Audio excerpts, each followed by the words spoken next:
दोस्तों, क्या आपने गुलाल फिल्म देखी है? अगर नहीं देखी तो देख लीजिए, और अगर देखी है तो आपको याद होगा उसमें एक्टर पीयूष मिश्रा कहते हैं कि इस मुल्क में जिस शख्स को जो काम सौंपा गया था, उस शख्स ने उस काम की माचिस जलाकर छोड़ दी। होने को तो ये महज एक फिल्म का डायलॉग है, मगर केवल डायलॉग नहीं बल्कि भारत की सच्चाई है। इस मुल्क ने हर शख्स को जो काम था सौंपा, उस शख्स ने उस काम की माचिस जला के छोड़ी।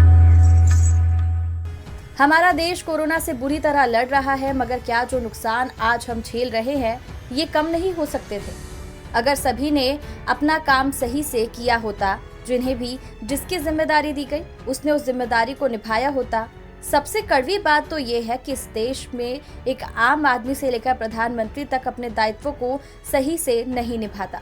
ना हम सभी ने कोरोना की रोकथाम के लिए जरूरी परहेज किए और ना ही हमारे प्रतिनिधियों ने आपातकाल के लिए कोई तैयारियां की। हम सबकी लापरवाही के चलते आज जगह जगह कोरोना विस्फोट हो रहा है और हमारे सिस्टम की नाकामी के चलते लोग ऑक्सीजन सिलेंडर की कमी से ही अस्पतालों या सड़कों पर दम तोड़ रहे हैं।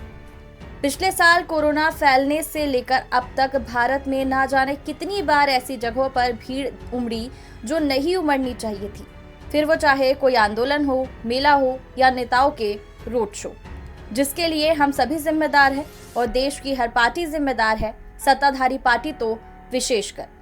हमारी इन्हीं सब छोटी बड़ी गलतियों और लापरवाहियों की बदौलत आज स्थिति ये है कि एक एक दिन में 3-3 लाख लोग पॉजिटिव पाए जा रहे हैं और 2000 से अधिक लोग मर रहे हैं। लेकिन फिर भी बीते कुछ दिनों में ऐसा कुछ देखने को मिला है जिसने एक नया हौसला जगाया है, एक उम्मीद जगाई है कि हम कोरोना से हो रही इस जंग में जरूर जीतेंगे।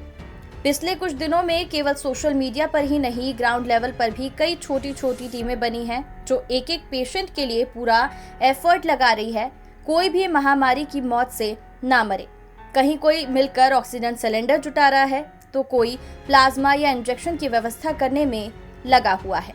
इस मुहिम में कई राजनेता, नौकरशाह, बिजनेसमैन, मीडिया कर्मी, टीवी या सिनेमा के कलाकार, कवि, लेखक जैसे कई प्रसिद्ध लोग भी शामिल हैं जो लोगों की मदद कर रहे हैं।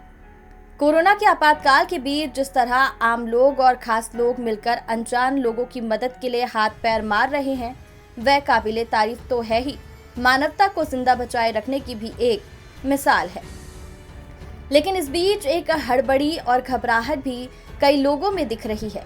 दोस्तों, आज बेशक ऑक्सीजन और कुछ दवाइयों की कमी है, मगर फिर भी हम ऐसा नहीं कर सकते कि कोरोना के लक्षण दिखने पर या भविष्य के खतरे को सोचते हुए अपने लिए घरों में ऑक्सीजन सिलेंडर या कोरोना पेशेंट को दी जा रही दवाइयां जमा कर ले या फिर अपने व्यापार का फायदा उठाकर इन चीजों के रेट बढ़ा दे।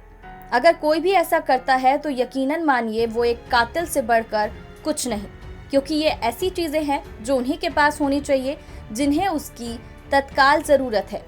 हमारी समझदारी इसी में है कि हम बेमतलब बाहर ना निकले, कोरोना से बचाव के लिए नियमों का पालन करें और किसी की मदद नहीं कर पा रहे हैं तो एटलीस्ट ऐसा कुछ ना ही करें और कोई और हमारी वजह से संकट में आ जाए। कुल मिलाकर कोरोना से जंग जीतनी है तो हम सभी को एक साथ अपने अपने स्तर पर काम करने होंगे और अपनी जिम्मेदारियों को निभाना होगा। नहीं तो कल के दिन फिर कोई ऐसा ही कहेगा कि इस मुल्क में जिस शख्स को जो काम था सौंपा गया, उस शख्स ने उस काम की माचिस जलाकर छोड़ दी। तो दोस्तों, जुड़े रहिए चकाचक एक्सप्रेस के साथ। मैं वर्षा श्रीवास्तव जल्द मिलूंगी आपको अगले वीडियो में।